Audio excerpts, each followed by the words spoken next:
Hi friends, spicy మురి మిక్చర్ని 10 నిమిషాల్లోనే ఎలా చేయాలో చూపించబోతున్నాను. ఈ మురి మిక్చర్ ప్రయాణాలప్పుడైనా కిటీ పార్టీలకైనా చాలా బాగుంటుంది. చాలా సులభంగా మురి మిక్చర్ని ఎలా చేయాలో చూసేద్దామా.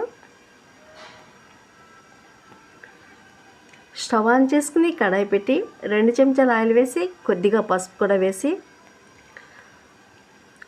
2 సెకండ్స్ మాత్రమే మురియల్ని వేయించుకోవాలి. ఎక్కువ వేయిస్తే మురి సైజు తగ్గిపోయి గట్టిగా అయిపోతాయండి.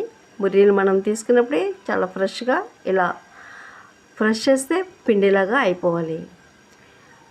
స్టవ్ ఆన్ చేసి 2 చెంచాల ఆయిల్ వేసి అరకప్పు పల్లీలను వేసి దోరగా వేయించుకోవాలి.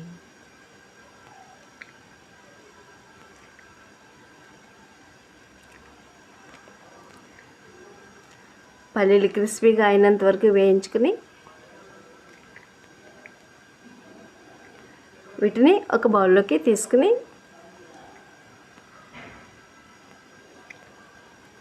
మరొక అరకప్పు వరకు పుట్నాల పప్పును వేసుకుని వేయించుకోవాలి.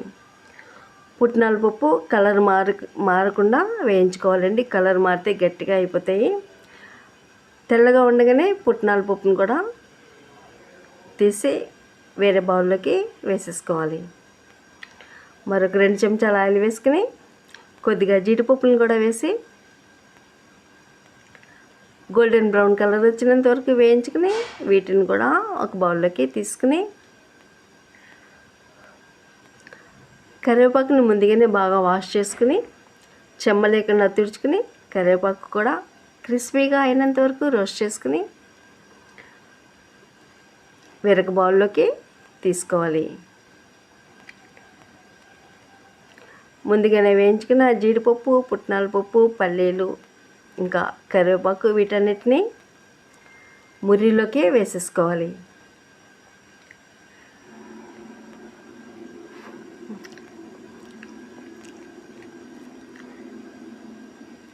ఇలా వేసుకున్న తర్వాత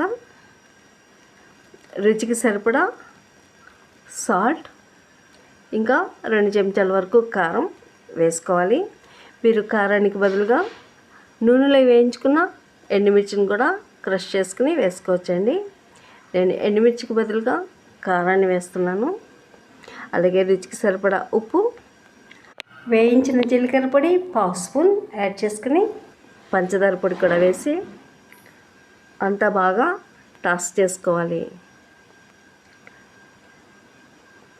మీరు కావాలనుకుంటే సన్నగా తరిగిన ఉల్లి, టమాటా, నిమ్మరసం కూడా యాడ్ చేసుకుని స్ట్రీట్ స్టైల్ మురి మిక్చర్ టేస్ట్ యాడ్ అవుతుంది. ప్రయాణాలప్పుడు చాలా ఈజీగా క్యారీ చేయగలిగే మురి మిక్చర్ మరింత సింపుల్గా రెడీ అయిపోయింది. వీటిని గాలి చొరబడిన డబ్బాలో వేసుకుని స్టోర్ చేసుకుంటే 15 రోజుల వరకు ఫ్రెష్గా ఉంటుంది. ఈ వీడియో కనుక మీకు నచ్చితే like, share and subscribe. Thank you so much for watching.